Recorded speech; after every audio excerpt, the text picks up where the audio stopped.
Buenas noches, bienvenidos a una nueva edición de La Bitácora, un programa de Popular Televisión Galicia. Hoy es lunes 3 de diciembre de 2012. Nos acompaña en la mesa de trabajo don José Antonio de Lorenzo, representa a UPyD. ¿Qué tal? Buenas noches, bienvenido. Hola, buenas tardes, gracias. En la esquina de la mesa, don Roberto Luis Moscovich, es periodista.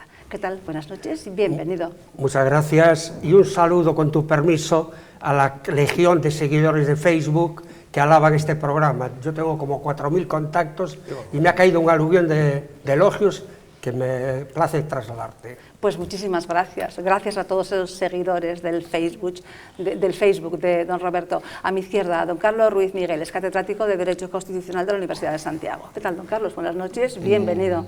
Muy buenas y muchísimas gracias nuevamente por la invitación. Gracias a usted. En la esquina de la mesa, don Bernardo París, es filósofo especialista en Ortega. ¿Qué tal, don Bernardo? Buenas noches, muy bien. Y muchas gracias. También. Igualmente, una vez más aquí. Pues empezamos con el primero de los temas. Alberto Núñez Feijóo, en su toma de posesión el sábado, hizo un llamamiento a la unidad y al trabajo para salir de la crisis en Galicia y en España. Alberto Núñez Feijóo ha sido investido presidente de la Xunta de Galicia en un acto breve y austero que ha tenido lugar en una sala del Parlamento gallego y al que han asistido, entre otros, la vicepresidenta del Gobierno, Soraya Sáenz de Santamaría, la ministra de Fomento, Ana Pastor, la esposa del presidente del Gobierno, Elvira Fernández, y varios cargos del Partido Popular. Prometo ser fiel ao meu mandato como presidente da Xunta, observar e facer cumprir a Constitución e o Estatuto de Autonomía e as demais leis de Galicia e do Estado. En su discurso, el reelegido presidente de la Xunta ha abogado por la unidad y el trabajo conjunto para salir de la crisis. Unha Galicia unida fai unha mellor Galicia e Europa e España forman parte deste obxectivo. Sabemos a onde queremos ir e con quen queremos ir. Sabemos onde queremos estar e onde queremos seguir estando. Una idea que también ha estado presente en la intervención de Sáenz de Santamaría. La colaboración entre administraciones, la lealtad institucional y la voluntad comprometida son puntales esenciales para acelerar la salida de la crisis. Mientras Feijóo tomaba posesión de su cargo, más de un centenar de personas afectadas por las participaciones preferentes exigía frente al Parlamento una solución a su problema. Esto ocurría en la mañana del sábado. Hoy, por la mañana, tomaron posesión de su cargo, juramento o promesa, el resto del gabinete, su gabinete, los conselleiros. Alfonso Rueda non é vicepresidente para premialo, aínda que o mereza polo seu esforzo. Non é vicepresidente pola súa lealdade, maila que a teña demostrado durante todos estes anos. Alfonso Rueda ten sido designado vicepresidente porque é a persoa axeitada para axudarme na coordinación interna do Goberno e deste co Parlamento, como responsable das relacións do Executivo coa Cámara Galega. É unha decisión con este obxectivo eminentemente práctico pero tamén con un obxectivo evidentemente simbólico, que é elevar o rango da persoa que ostenta a interlocución entre o goberno lexítimo dos galegos e os seus máximos representantes, que son as deputadas e os deputados do Parlamento Autonómico. Bien, tenemos ya material más que suficiente para analizar y comentar. ¿Qué les parece a ustedes el nuevo viejo gabinete? Muy pocos cambios, la creación de esta vicepresidencia, ¿qué les sugiere a ustedes?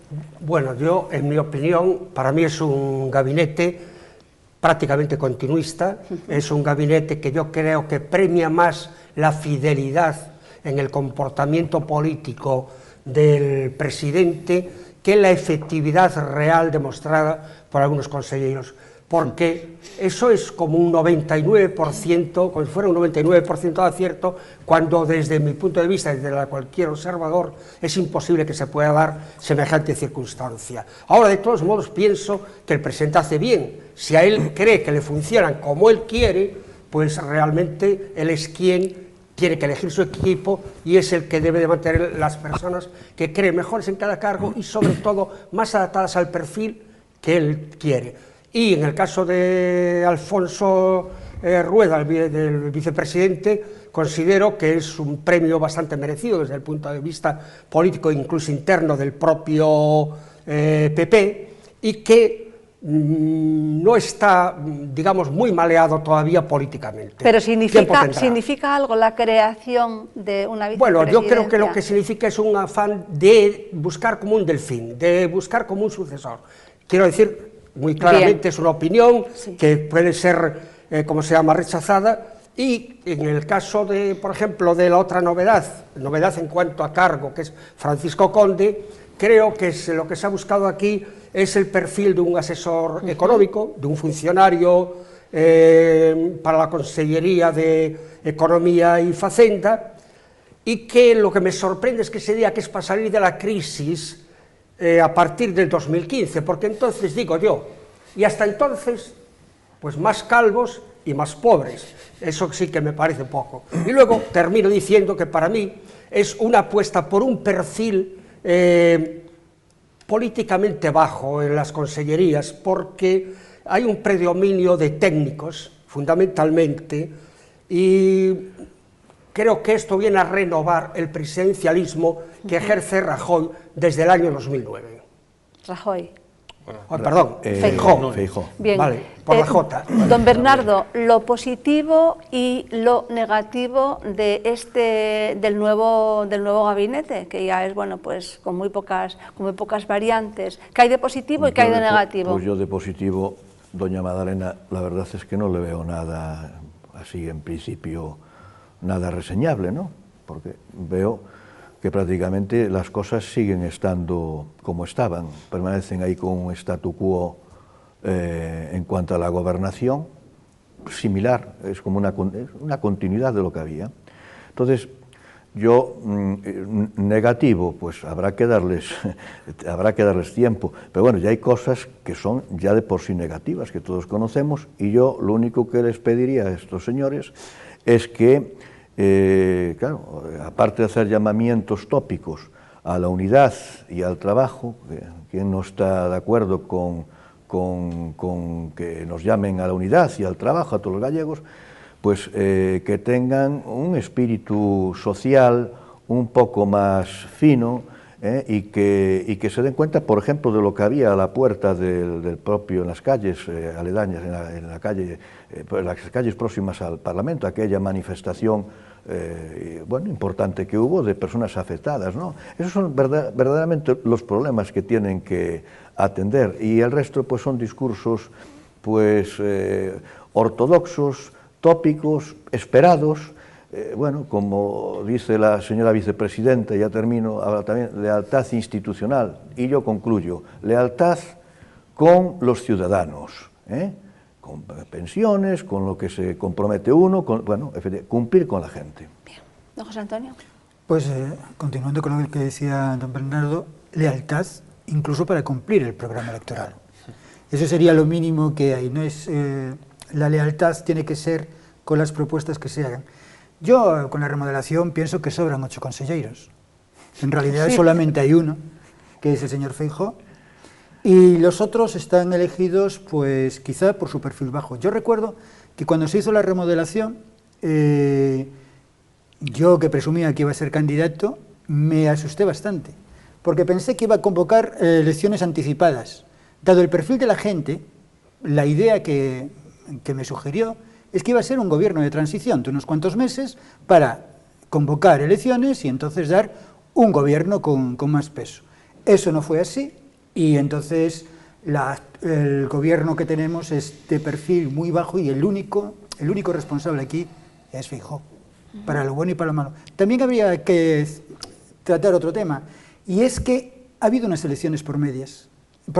Se ha presentado con este gobierno a las elecciones y sale con este gobierno de las elecciones. Que este gobierno se haya mantenido, tienen responsabilidad los ciudadanos y la oposición, que no ha sabido, y entre ellos me cuento evidentemente, que no ha sabido poner de relieve esos problemas que tiene el gobierno. Y tras la creación de la vicepresidenta, ¿ve algo más allá de lo que pueda ser un premio al señor Rueda? Yo creo que sí, porque vamos a ver, Rueda era un vicepresidente de facto. Entonces, ¿por qué pasa a ser de hecho? Porque quiere decir, dentro del partido y fuera del partido, ¿quién le va a suceder? Y quizá a no mucho tardar, ¿no? Eso bien. Ya no lo sé, pero sí, por lo menos marcar el territorio, incluso dentro de sus baronías. Don Carlos, sí. Empezamos por el final. Esta vicepresidencia, Hombre, ¿qué lectura? Bueno, yo coincido con lo que ha dicho don José Antonio, es decir, era notorio que el señor Rueda era el vicepresidente de facto, y el hecho de que pase a ser vicepresidente de jure, vicepresidente oficial y no solo oficioso, pues hay que entenderlo en primer lugar, por supuesto, como una confirmación de la confianza que tiene en él, y en segundo lugar, lo cual tiene sus pros y sus contras, como una apuesta ya en la casilla de salida para la eventual sucesión. Tiene sus pros, en el sentido de que si hay que acelerarla, pues esa persona ya va adquiriendo notoriedad, va siendo cada vez más, va a ser más conocido de lo que era antes, es decir, que para un eventual futuro político como candidato del señor Rueda, este nombramiento es adecuado, es idóneo para ese objetivo. Sin embargo, esto tiene sus contras, claro, sus contras, pero bueno, eso lo tiene siempre la política, y es que si algo sale mal y se quema, digamos, este gobierno, digamos, habrá que tener mucho cuidado, digo el señor Núñez, para que si la gestión del gobierno sale mal, los que puedan salir quemados sean esos consejeros y no el vicepresidente al que parece que quiere situar en una casilla de salida por una eventual sucesión, lo cual también puede dar a entender que quizás el presidente Núñez puede estar pensando en no terminar la legislatura como presidente de la Xunta de Galicia. Es que lo que se dice en digamos, en ambientes muy cercanos al Partido Popular es que, sin hablar ya de la creación de la vicepresidencia, que esto ya se decía antes, es que, bueno, pues muy posiblemente Feijóo sea necesario en Madrid dentro de, pues a lo mejor 1 año y medio, 2 años, depende de cómo vaya, o menos, depende de cómo vaya el tema económico y demás, pues para reforzar, dado que, bueno, pues es muy considerado, es un líder muy valorado. Y bueno, pues es la lectura que... A mí, sin embargo, eso, doña Madalena, no me parece nada bien, que la gente abandone su responsabilidad. No vamos a juzgarlo antes de...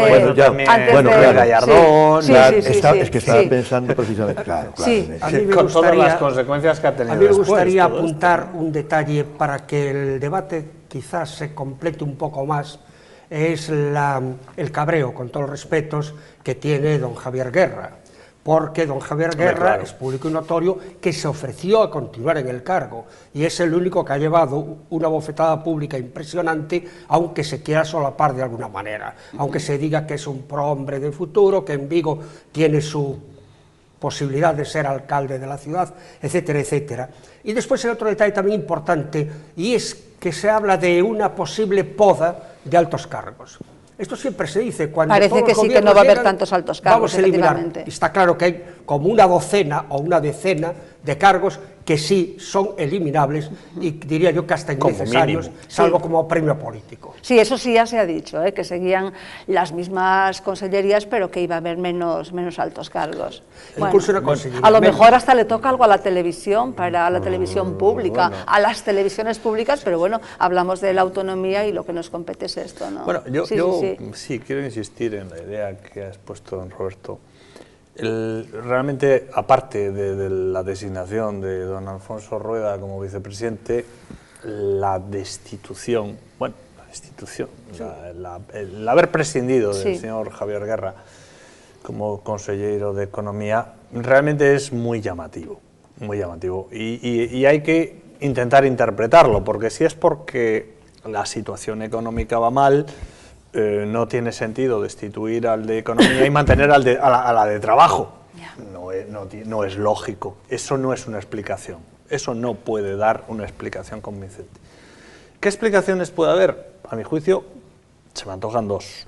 La primera, es notorio que el señor Guerra, entre otras cosas porque es millonario, era el político menos sumiso del gobierno.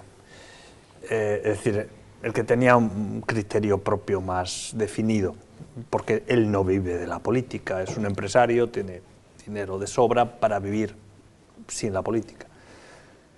Ese puede ser un motivo.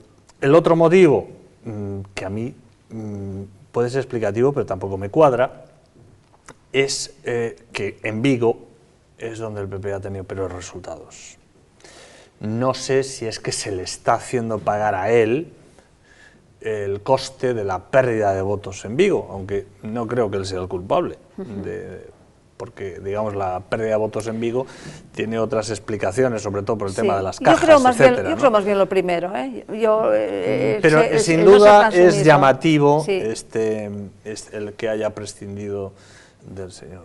Qué duda cabe que ser sumiso, pues en política es muy importante, y de hecho pues ellos emplean el término de no tener cintura política cuando no eres domeñable, cuando efectivamente. Bien, yo desde luego, aunque sea continuista, que él sabrá por qué lo ha hecho, yo quiero darles sí un voto de confianza pues desde aquí, porque bueno, pues están empezando y bueno, vamos a ver, ¿no? Claro. Y una ventaja que tenemos es que bueno, pues que ya los conocemos y que pueden pues continuar, digamos, no tienen que traspasar la cartera y bueno, pues yo de verdad un voto de confianza sí les quiero dar. Varios miles de personas se manifestaron ayer en Madrid. Esto es realmente un hito histórico. Era la primera vez que eran los discapacitados y en apoyo a los discapacitados por los recortes y también por las deudas que tiene la Administración hacia las personas que sostienen, que atienden a estos discapacitados. Esta pieza nos ilustra. Miles de personas han denunciado hoy en una histórica manifestación por el centro de Madrid, con motivo del Día de la Discapacidad, la insostenible situación de numerosas familias ante los impagos de las administraciones a quienes atienden a las personas con minusvalías. Teníamos que conquistar la calle para que la ciudadanía, los poderes públicos, los gobiernos sepan la situación insostenible que no puede continuar en relación con los derechos mínimos de las personas con discapacidad que están al borde del colapso. Colectivos de toda España han tomado la calle por primera vez para alertar sobre la deuda de las comunidades autónomas y los ayuntamientos con los profesionales que atienden a los discapacitados, lo que además pone en riesgo 15.000 puestos de trabajo. Las deudas, los impagos, los retrocesos, los recortes, los ajustes nos están devolviendo a lugares de la historia que considerábamos ya superados y nos están poniendo en una situación crítica. Más de 300 autobuses procedentes de distintas ciudades y 700 voluntarios que prestan ayuda a quienes tienen dificultades se han sumado a la marcha. Don José Antonio. Bueno, yo pienso que la ley de dependencia, que es uno de los logros de nuestra sociedad, ha nacido como un derecho virtual, porque no es un derecho real en el que la gente pueda acogerse a él. Cuando se hace una ley, lo primero que se tiene que hacer es una financiación. Se tiene que hacer un marco económico que permita que esa ley funcione. La ley de la dependencia nunca salió así, desde el gobierno central. Tenemos que reclamarle a Zapatero, ¿no? No, tenemos que reclamarle a Zapatero y a todos los gobiernos que dicen que esa ley existe. Entonces, vamos a ver, si la ley existe, los ciudadanos tenemos derecho a... Y entonces, en ese mismo momento, ya no es una concesión del gobierno. Cuando uno tiene derecho, tiene el derecho a exigir y por lo tanto no está pidiendo al gobierno. Y aquí, sin embargo, lo que está ocurriendo es que la ley de dependencia no funciona. ¿Por qué? Porque no se está pagando el dinero, se han puesto unas perspectivas que no se cumplen y después también hay otra cosa que es importante. Recortes. Vamos a ver, se puede recortar en muchísimos sitios menos en lo que realmente es fundamental. O sea, lo que no se puede tener a esa gente que prácticamente en la exclusión social, con unas condiciones de vida lamentables, y a esa gente recortarle. No, hay en muchos sitios donde se puede recortar. ¿De dónde recortamos? Hombre, bueno, vamos a ver, me hizo mucha gracia que el otro día ya hace un mes o así, Rajoy le contestó a Rosa Díez que si eliminamos las diputaciones solamente vamos a ahorrar 6.000 millones de euros. 6.000 millones de euros. Eso es una cantidad, ¿cómo que solamente? ¿Cómo que solamente? Vamos a ver, es que yo pienso que hay una serie de cosas que son tan prioritarias que antes hay que vender no solamente lo superfluo, sino incluso cosas necesarias. Entonces, cuando una persona tiene derecho para sobrevivir a unas determinadas subvenciones o unas determinadas, que son derechos. Prestaciones. Sí, prestaciones. Pues entonces, si hay que eliminar las televisiones, se eliminan las televisiones. Si hay que vender la Moncloa, se vende la Moncloa. Porque hay cosas que son fundamentales y otras que son accesorias. Y para esa gente el sobrevivir es absolutamente necesario y es a lo que hay que dirigirse. Lo que pasa es que siempre se recorta por el lado más fácil. Y entonces pasa lo que pasa, pero la situación es absolutamente demencial. Don Bernardo. Totalmente de acuerdo con lo que está diciendo José Antonio, ¿verdad? Totalmente de acuerdo. Aquí tenemos un problema económico que es evidente, no una crisis económica. Aquí no hay ninguna crisis económica. No, la palabra crisis y economía, pero no vamos a discutir de esto. Aquí lo que hay es un problema, una crisis ética, que es la causa de todos los... No, también no, ese es el principio. Ambas lo otro es precisamente una consecuencia de... Sí, claro. Es más, bueno, pero no vamos a hablar de lo que es la palabra crisis, podemos hablar de ello, de dónde viene, de lo que procede, mejor, por eso lo vamos a dejar. Entonces, al grano, ¿de dónde se puede recortar? Hombre, es que yo cada vez que desde mi casa veo el dichoso... Vamos, digo, por poner un ejemplo, ¿no? Gallás, es que me pongo malo, ¿me entiende usted? Es un clásico en la tertulia, es un clásico en la tertulia, el Gallás. Por todas partes. Cuando fue de las elecciones, tenía que soportar el cartelón aquel que me pusieron al lado de la cocina, enfrente de la cocina, a la ventana de la cocina, del señor Feijóo. Ahora lo han retirado, me fui para atrás, y lo que veo es el Gallás, y me pongo malo. No tengo escapatoria, tendré que vender la casa. Entonces, ¿qué ocurre? Claro, mal momento para vender. O cerrar la ventana mejor de momento. Noticia reciente de Europa Press, por ejemplo, para el detalle este de... Sí, poner unas cortinitas. De Fuscurí, por ejemplo, sí. La previsión del coste máximo anual para el mantenimiento del Gallás, ¿no? Hablan para los servicios, para mantenimiento y servicios de la ciudad de la cultura, suponen 3 millones de euros para los próximos 4 años. Pero dice, fíjese, tienen 200 empleados, ¿eh?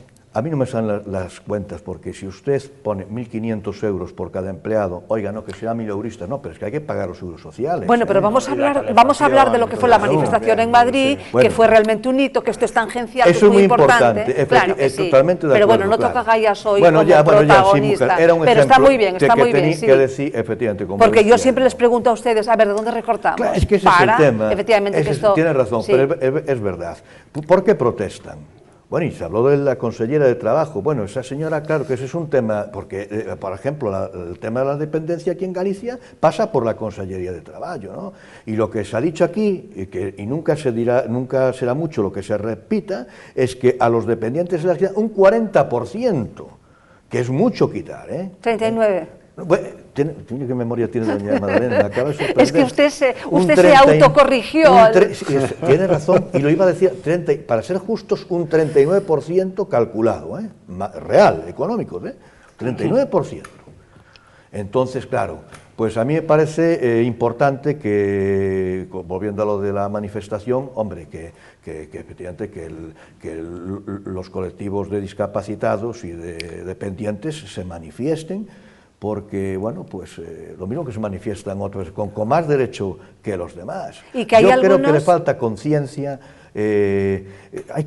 tengo que decirlo, la ley de la dependencia yo creo que fue una buena ley, creo que es una buena ley, ¿cómo voy a decir? Ahora, pero hay que dotarla. Claro, volvemos a lo de siempre, bueno, pero ya había una mínima, bueno, es que ahora la están desdotando, ahora le están quitando recursos, estamos hablando del 39%. Sobre todo es que a ustedes efectivamente les redujeron el 39%, pero los nuevos dependientes no entran ya en el censo, no existen. Terrible, no existen. No existen. No. Sí, don Roberto.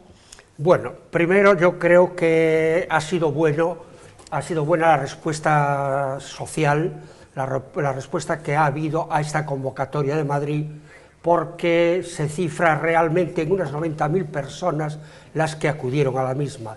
Y ahí estaban gentes de organizaciones tan diversas como la ONCE, como los paralíticos cerebrales, como los de, ¿cómo se llama?, discapacitados de movilidad. O sea que estaban representados, yo creo que todos los grupos de discapacitados que hay. Aquí en Galicia creo recordar que se tutelan alrededor de 2.000, que es una cifra bastante importante para nosotros, y lo que es más preocupante también, por lo menos desde mi punto de vista, es que cada vez son más jóvenes los dependientes. Antes los discapacitados solían ser ya personas mayores, en su mayor parte, valga la redundancia, pero hoy está bajando de una forma alarmante la edad. Hay un gran número de chicos, de jóvenes, que están discapacitados por razones diversas, entre ellas incluso las drogas, el alcohol, bueno, una serie de circunstancias que probablemente en un tiempo no muy pretérito no eran motivo de eso. Ahora, hoy se ha repetido esta manifestación. La manifestación no ha sido solamente en Madrid. Ha habido como 47 ciudades en España que han organizado sus propias manifestaciones, aunque Madrid aglutinaba a los procedentes del resto de la nación. Sí, porque hubo 300 autocares. Creo que la política es totalmente regresiva porque les priva de la única posibilidad económica que tienen para desenvolverse, que bastante desgracia tienen ya, con la que físicamente o psíquicamente tienen que sufrir, sino que encima venga un gobierno desnaturalizado, porque no se puede concebir de otra manera, y haga esto. Cuando venía en el coche para aquí, sin embargo, escuché, creo que era la ministra, diciendo que iban a dar una respuesta, más o menos, una respuesta positiva a esa manifestación, a ese movimiento ciudadano, que lo apoyaban y que lo habían visto muy bien. ¿Cómo se ata esta longaniza? Bueno, estamos esperando todo, estamos a la expectativa. A ver, don Carlos. Bueno, a mí esto me suscita varias reflexiones. En primer lugar, me deja un poco perplejo lo que he escuchado, porque se supone que el gobierno decía que ha aprobado una serie de iniciativas para que todos los proveedores cobren en un plazo determinado. No parece que esto coincida con lo que se está diciendo aquí. Y si coincide, pues me gustaría que se dijera públicamente, ¿no? Que quedara claro el tema de si se está pagando o no, y con qué plazos son los que se tardan en pagar, etc. Y luego la idea quizá más de fondo. En España durante mucho tiempo se ha pensado que los derechos eran gratis. No hay ni un solo derecho gratuito. Es decir, esto, digamos, durante muchos años, decenios, parecía casi una herejía decirlo. Y sin embargo es una verdad profunda y de la que hay que partir. Ni un solo derecho es gratis. Por tanto, cada vez que se reconoce un derecho, hay que determinar, en primer lugar, quién es el beneficiario y cuál es el coste, para saber si se puede proclamar o aprobar una ley reconociendo algo, porque si se aprueba una ley reconociendo algo para lo que no hay dinero, lo que se está es estafando a la ciudadanía. Y, insisto, primero es reconocer quiénes son los beneficiarios, porque uno de los problemas que tenemos en España, a mi juicio grave, yo creo que lo he dicho alguna vez, es que en España derechos básicos carísimos, por ejemplo, ahora se habla de las tasas judiciales, justicia gratuita, sanidad gratuita, educación gratuita, se reconocen al mundo entero, a cualquiera. Eso no es viable. Es decir, hay que decir las cosas claramente. Los que tienen que tener estos derechos son los españoles. Y después, si sobra dinero, bienvenido sea extender más allá. Yo no digo que no haya que extender, pero si no hay dinero, hay que decidir. Primero, mientras no haya dinero. Si sobra dinero, ¿a qué se refiere? Si sobra dinero. Que si hay más dinero, pues ¿por qué no extender la educación por ejemplo, a otro tipo de extranjeros, a ciudadanos que no sean españoles, digo, que estén residiendo aquí. Bueno, ya, sí. perdón, sí, Vale, pues totalmente de acuerdo. Hablando de eso. Totalmente de acuerdo. Es decir, pero lo que no tiene sentido, porque claro, lo que no puede ser es que España, donde pagamos impuestos solo los españoles, estemos dando prestaciones a personas de otros países que no nos están dando la justicia, dinero. por ejemplo, que son los que más La justicia acceso gratuita, tienen por a la ejemplo, justicia. los extranjeros, Sí. incluso ilegales, Sí. por una muy desafortunada sentencia del Tribunal Constitucional, incluso un extranjero ilegal tiene derecho a justicia gratuita, cuando un español ahora tiene que pagar tasas. Sí. Esto Bueno, es que sí, además sí, hay un cierto. principio, escándalo. Hay un principio elemental. Bueno, pero tenemos que insistir en esto, efectivamente. Hay que sacar el dinero todo sale de una misma cajita. Es decir, la tarta y entonces, es la que es. ¿Qué es la que es? Es la que es, pero por favor, entonces no dediquemos a seguir manteniendo, por ejemplo, televisiones públicas, por no hablar de los organismos y los que ya aquí he órganos hablado, y los defensores órganos del pueblo, consejos todo consultivos, eso consejos y económicos y sociales, vale. agencias de meteorología autonómicas, Lo que ya agencias de sabemos, datos, lo que ya conocemos. en fin, todo Exacto. esto sobra. Una vez que se haya recortado por ahí, si hay que seguir recortando Claro, pues y claro. tenemos que atender a nuestros viejos claro. y nuestros discapacitados, bueno, pues nos aguantaremos y lo haremos. Pero antes de tocar a los discapacitados habrá otros. Pero antes otros habrá colectivos claro, más otros sitios de donde recortar. Por la Eso, a lo que naturaleza y por vamos. la vida y más afortunados por la propia vida. Claro. Pero un además- discapacitado mental ya me dirá usted. Y por eso no Además, nos hay otra cansaremos cosa, de es incidir que en eso. Hay un principio elemental que es la caridad bien entendida. Eso me gusta. Empieza por por uno uno mismo. mismo. Es decir, nosotros primero tenemos que cuidar nuestros problemas. ¿Qué familia sería aquella que se preocupa de lo que pasa de puertas para afuera Y no se tiene en su preocupa de lo que casa tiene los dentro? hijos sin Claro. escolarizar, pasando Bien. hambre, sin vestir, etcétera? Es lo mismo. Enlazamos este tema con el siguiente, y es que las pensiones no subirán este año de acuerdo También, al ya IPC, mismo, claro. como No es lo marca mismo. la ley. Si subirán el 2%, aquellas que sean inferiores a 1.000 euros. Vamos a oír las palabras de la ministra. Toda la sociedad española está haciendo un esfuerzo en la salida de la crisis. Somos conscientes como Gobierno que para enderezar una situación dramática de país que nos hemos encontrado heredada de un gobierno anterior, porque tenemos que pagar las facturas pendientes que tiene este país, tenemos que cuadrar las cuentas públicas que otros nos dejaron en números rojos, tenemos que sacar el país adelante. Los ciudadanos saben que este gobierno, con responsabilidad y también con compromiso, está pidiendo mayores esfuerzos a los que más posibilidades tienen y menos esfuerzos a aquellos que son más vulnerables, que son los parados y los pensionistas. Por eso, pese al esfuerzo que está haciendo toda la sociedad española, suben las pensiones un 2% a 6.600.000 pensionistas el año que viene y han subido un 1% este año. Este gobierno no ha tratado peor a los más débiles congelando las pensiones como hicieron otros. Otros lo hicieron. Nosotros miramos al futuro pidiendo esfuerzos, pero pidiendo esfuerzos por responsabilidad, porque la prioridad es sacar al país de la crisis y en ese camino estamos. Y agradecemos sinceramente el esfuerzo que está haciendo la sociedad española y también los pensionistas en este camino de salida de la crisis. Yo realmente no me explico cómo alguien en estos tiempos puede querer ser ministro o ministra para tener que decir estas cosas. Hombre, pues yo sí. ¿Cuánto está cobrando esta señora? Bueno, por eso, ¿no? ¿Cuál es su profesión? Pero no sé, es que fuera de la de ministra. Es que o yo antes creo la que es de demasiado diputada. peaje, porque eso de que estés diciendo algo que seguramente tú no crees, que seguramente en la oposición hubieras razonado de otra manera, pues no sé, a mí me llama mucho la atención. Bueno, ¿qué creen? ¿Que realmente está bien hecho esto? Pero otra cosa, que cómo realmente una ley se puede cambiar de la noche a la mañana, ¿verdad?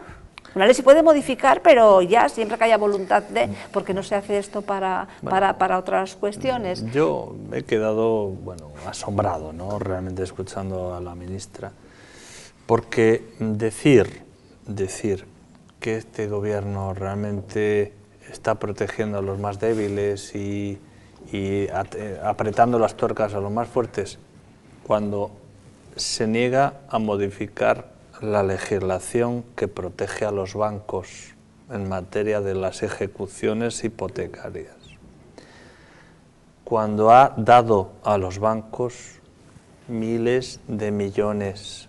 Hombre, ¿cómo se puede decir esto, por favor? Es que hay que tener un poco de vergüenza. Pero bueno, si cuela. Bueno, bien, si cuela, pero yo conmigo que no cuenten para esto. Ya. Es decir, yo ruedas de molino no trago. Ya. Claro. Por eso lo digo, que ser ministro o ministra hoy en día, como que, no sé... Y ella habla de situación dramática. Aquí no hay ninguna situación dramática, hombre. Aquí lo que hay es una situación trágica para los que la tienen. No, es que tragedia y drama son cosas bien distintas. Efectivamente. Efectivamente, ¿no? El drama es tragicómico, incluye la tragedia y la comedia, pero la tragedia es tragedia, pura y lisamente, hay que llamarle tragedia, nos gusta o no. Entonces, bueno, claro... pero es que para eso hay que saber la diferencia. Igual es que no la sabe. Bueno, porque son... En general no lo solemos saber, ¿eh?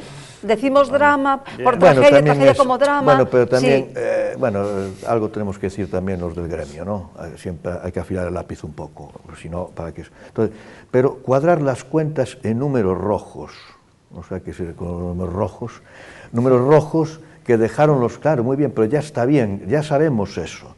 Pero oiga, pero usted... tiene que respetar, es que si no es que, lo que decía pero don es que Carlos... el número rojo, por ejemplo, de la factura de los bancos, la han aumentado ellos.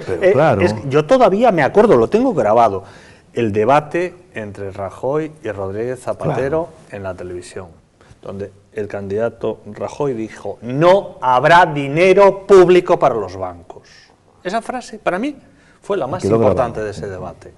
Porque el supuesto socialista, ese, Rodríguez Zapatero, dio dinero público para los bancos. Por cierto, hay que recordar que el último acto del gobierno Zapatero fue dar un indulto a un banquero. Sí.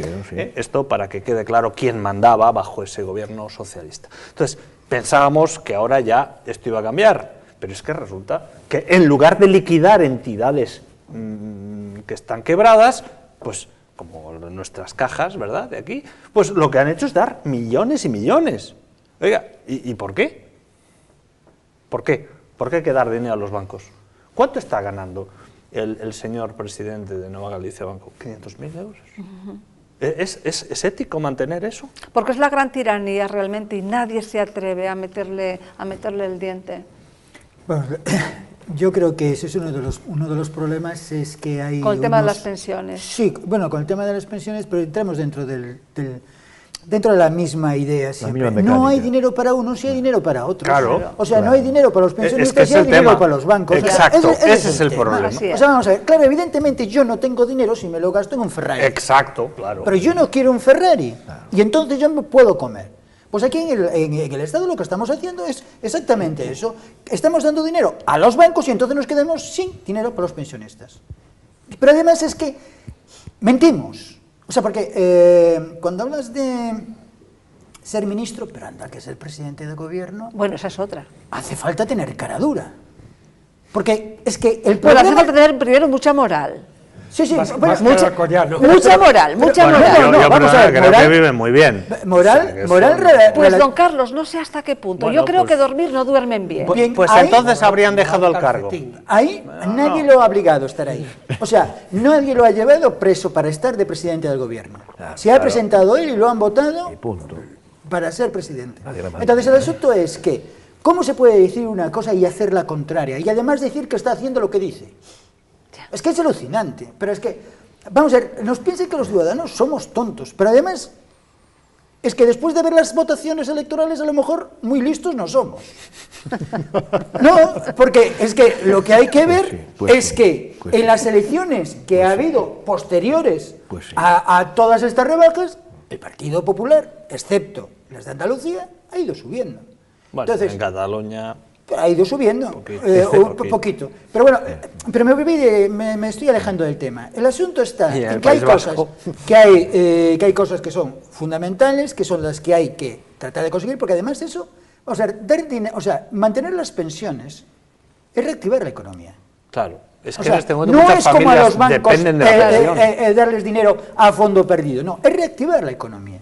Es que aun siendo mínimamente inteligentes, pero hay que darles el dinero para decir una cosa que es necesaria y no se van a quedar con ello, con ese dinero. Lo van a meter dentro de la economía y eso va a crear riqueza.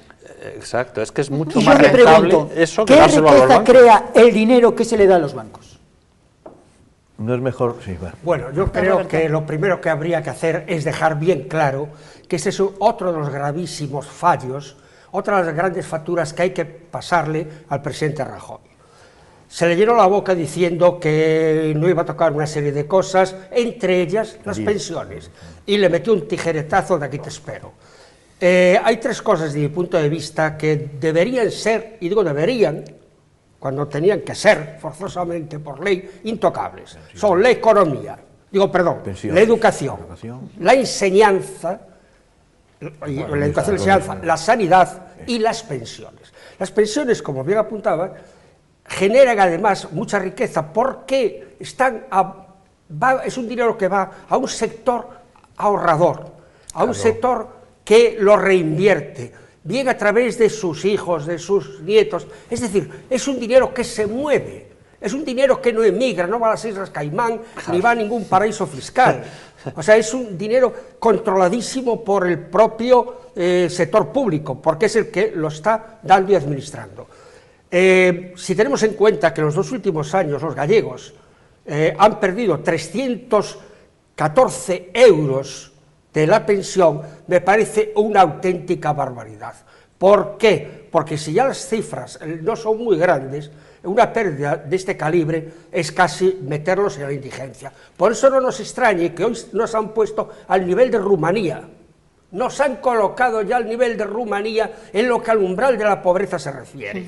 Claro que sí, porque por el camino que vamos, no hay que pegar recortes sin ton ni son, y sí que lo que hay que hacer es incluso grandes partidas. Por ejemplo, no pasaría nada si algunas autovías, si algunas autopistas, si algunas cosas, ferrocarriles, algunas grandes obras, pues del tipo la ciudad de la cultura, no se terminan o no se realizan. O el AVE no llega incluso. Bueno, pero es que, pues llegará hasta donde puede llegar, y esperemos a momentos de mayor bonanza, pero apliquemos ese dinero a lo que es prioritario, a lo que la gente necesita para comer, porque el tema de los desahucios es que son tan colaterales los daños, y tal cantidad de ellos los que se producen, que es interminable, porque cualquier cosa que tocas ya tiene relación inmediatamente con los recortes que está aplicando el gobierno en muchos sectores. Ahora, creo que es un gravísimo error del Ejecutivo haber suprimido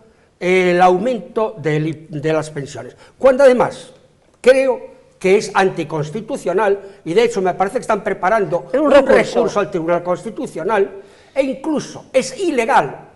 ¿Por qué? Porque hay un efecto retroactivo encubierto. Entonces, si se está aplicando un efecto retroactivo encubierto, eso es una ilegalidad.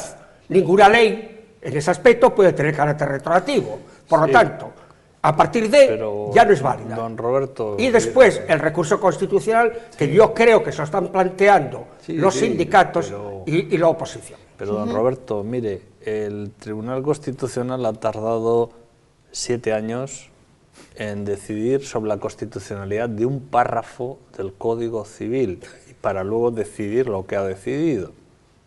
¿A cuál se refiere? A lo del matrimonio llamado matrimonio homosexual. Entonces, que por cierto, 7 años déjeme un inciso, para un párrafo nadie se atreve a combatirlo, nadie se atreve a decir nada, eso forma parte de la mordaza con una sentencia, impuesta, a mi juicio, jurídicamente indefendible. Pero bueno, bien, 7 años, ¿cuándo va a resolver esto?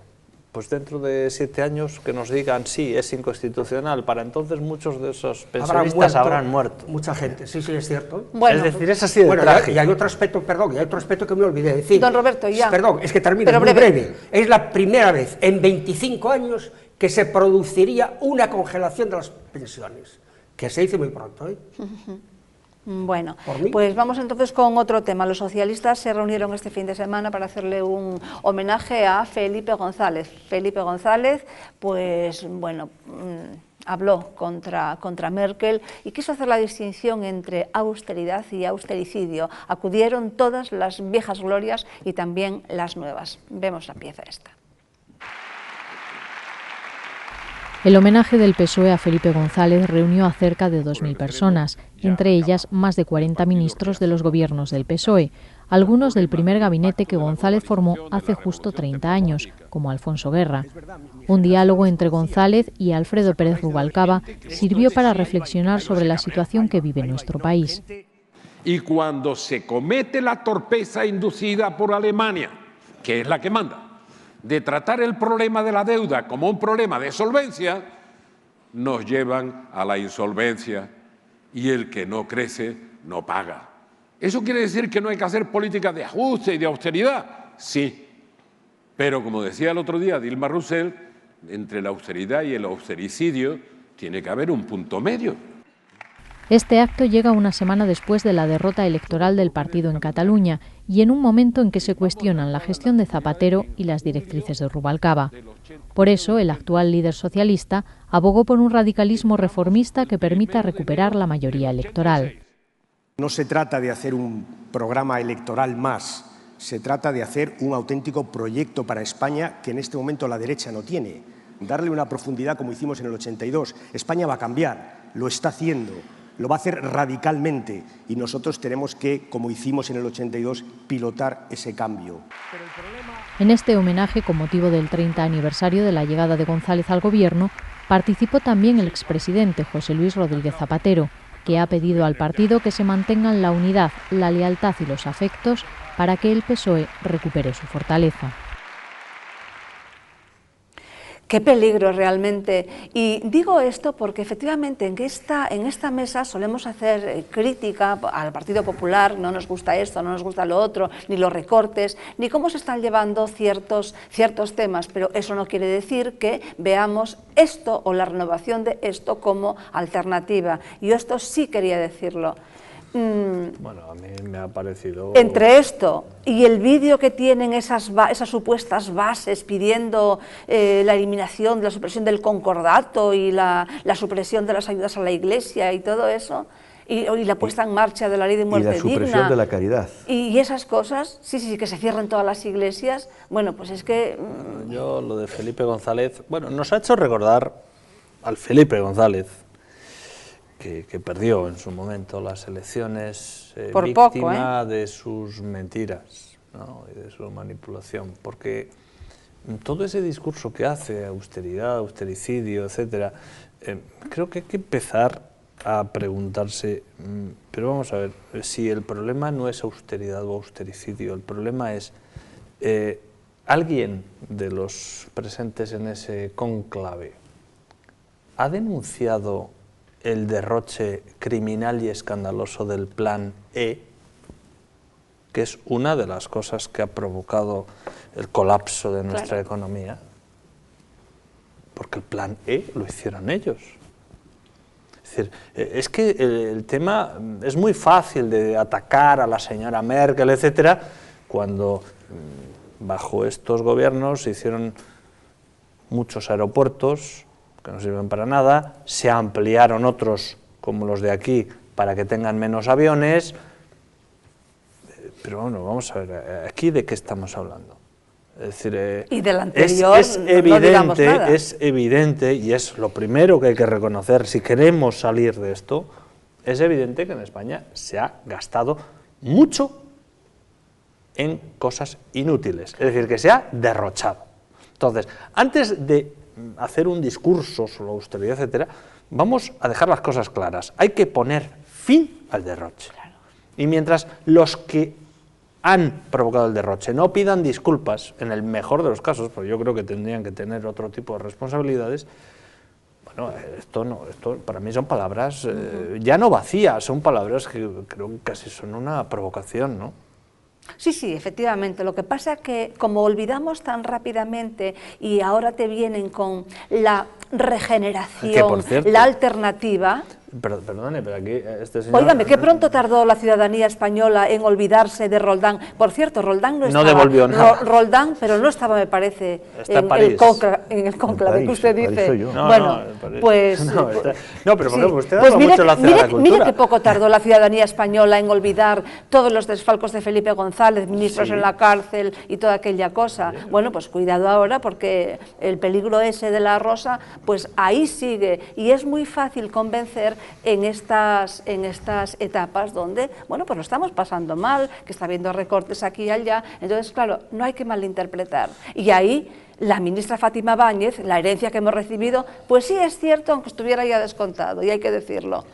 No, hablando de esto de que la gente olvida, hoy he visto la portada de La Vanguardia y aparecía que había una derivación de la trama de Sabadell en lo de las basuras.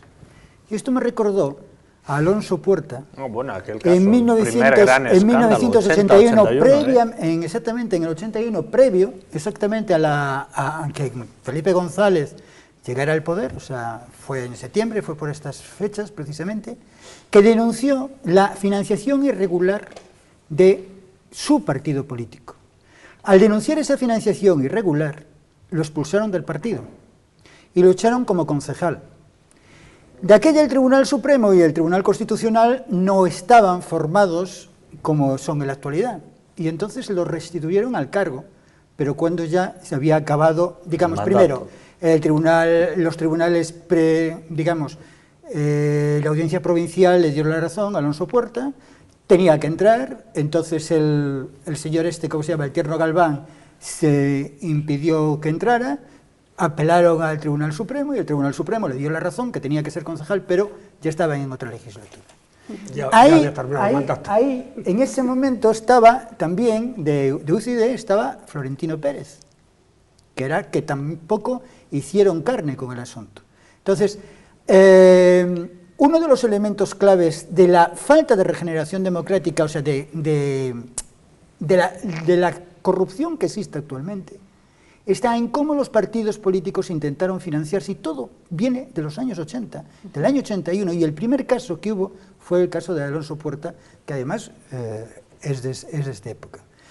Aparte de esto, comentando ya lo que dice, hay una cosa que me ha hecho mucha gracia, lo que ha dicho Felipe González, que lo he leído en un periódico.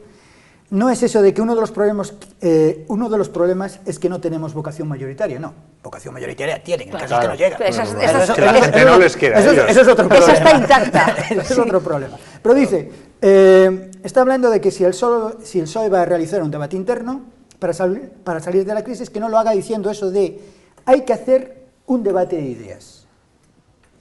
Dice Felipe González, aprovechen el momento y pongan una sobre la mesa. O sea, está admitiendo, le está diciendo a su partido que no tienen una idea.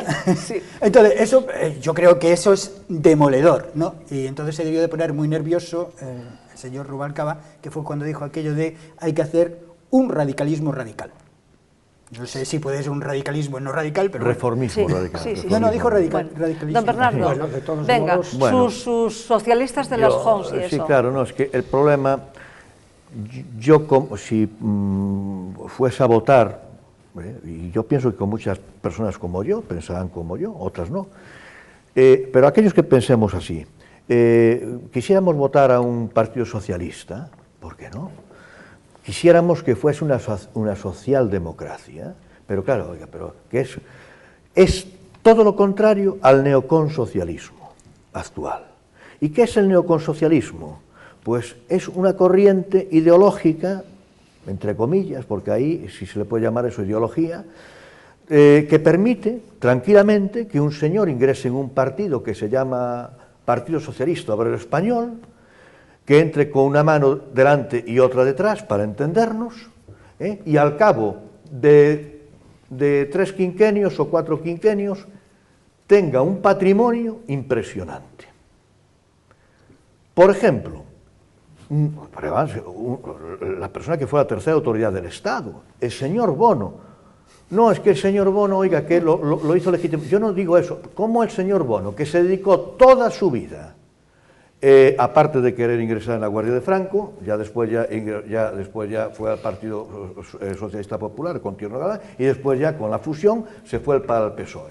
Y ahí, ya desde Tejero, ya lo vemos ahí toda la vida. Entonces, ese señor, ¿de dónde le vino la riqueza? De su padre, que era jefe local del movimiento. De las tiendas era de rico, toast de el padre. su mujer. ¿De dónde? Es que es lo que yo me pregunto. Por ejemplo, la señora Chacón, y ya termino, tienen su marido, pero ¿cómo tienen al lado, en las playas del Caribe, allí, vamos, hemos visto todos la propiedad lujosa, millonaria que tienen? Dice, bueno, pero ¿cómo es posible esto? Yo no digo, pero oiga, ¿usted qué pretende? ¿Que bueno, sean pobres de necesidad? ¿Que sean unos lingeras, unos atorrantes que vivan debajo de un puente? Yo no pretendo eso, señor, lo que pretendo es un mínimo de racionalidad. Que sean normales, que vaya, sean normalillos, que sean hombre, normales como todo el mundo. Normalillos, hombre. Don Roberto. Bueno, yo me voy a permitir retomar el tema, centrarlo en su debido lugar, que es tratar del homenaje a Felipe González y no hacer una especie de examen de conciencia o de juicio a un partido socialista obrero español que a mí me merece todos los respetos, igual que cualquier otro partido. Entonces, retomando el tema... Pero incluso sus temas de corrupción y todo eso. Pero yo diría que eso son cosas que salen aprovechando que el Pisuerga pasa por Valladolid. Ellos mismos también en el Congreso, evidentemente, pero estaban ahí porque todos un homenaje presentes. a Felipe González, pues si me apuran mucho, no ha lugar a hablar de la señora Merkel, por ejemplo. Claro. Habrá que hablar de la historia, del pasado, del GAL, de lo que hizo, de lo que no hizo, hablar, en fin, de un poco de historiografía política y personal del homenajeado. Pero es que es el GAL, y óigame, es Mr. X, es el señor X, entonces eso está ahí. Sí, y si no se lo han recordado, y si no se lo han recordado a él, pues lo recordamos aquí. Magdalena, pero si nosotros cualquiera monta un homenaje a una persona, normalmente se centra el homenaje en la persona, porque si no, la persona queda totalmente al margen, queda solapada y desaparece. Pero eso ya se lo han hecho, eso ya se lo han hecho. Entonces, y ahora... yo lo que quiero decir es que Felipe González, desde mi óptica de ciudadano español libre,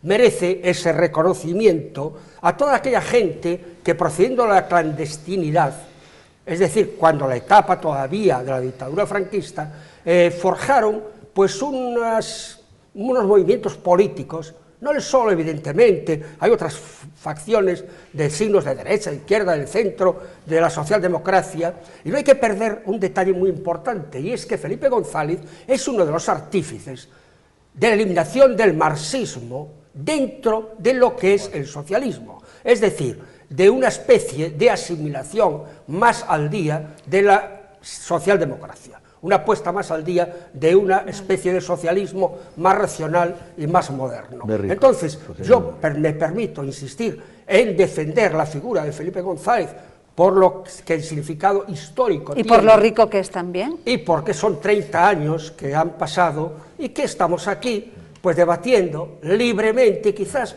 gracias a Adolfo Suárez, a él, a los que le sucedieron, y espero... Gracias a todos nosotros. Español, hombre, claro, gracias a todos nosotros. Y después otra cosa, decir que, claro, él dice que mientras el cuerpo aguante estará ahí. Claro. Esto me recuerda cuando yo era niño, que había un artista argentino, Luis Sandrini, que decía en una película, como aquello de los hermanos más madera que es la guerra, decía, mientras el cuerpo aguante, voluntad no falte. Así que hay que agradecérselo y que sea por el bien de España, por lo menos. Sí, eso ya lo dudo un poco. Don Carlos. Bueno, yo ahí disiento, ¿no? Mi balance de la etapa de Felipe González... Es que es muy benévolo, es don muy Roberto negativo, Moscovich. Es decir, buena parte de los problemas que tenemos hoy en día, nadie lo menciona, pero vienen de la desindustrialización que promovió Felipe González para entrar en la Comunidad Europea. Eso es muy importante. Y esa factura la estamos pagando muy Están cara. Los lecheros ahora es echando... una factura, digamos que estamos pagando a 20, 25 años vista, pero, ojo, que la forma en que se negoció la entrada en la Comunidad Europea fue catastrófica para España. Digamos, España tenía una posición de fuerza, porque teníamos un acuerdo preferencial del año 70 que nos daba todas las ventajas y ningún inconveniente, esa es la realidad. Y los más interesados... ¿Qué acuerdo era, don Carlos? El acuerdo preferencial que firmó el ministro Ullastres en 1970. Ese acuerdo que nos daba una posición donde teníamos las ventajas y no teníamos los inconvenientes, digamos, quienes más interesados estaban en que perdiéramos ese estatus eran ciertos países de la Comunidad Europea, y él se plegó. Y yo creo que eso, dejando al margen el caso del GAL, de la corrupción, digamos, pensando ya en términos, bueno, pues de España, de nuestro futuro.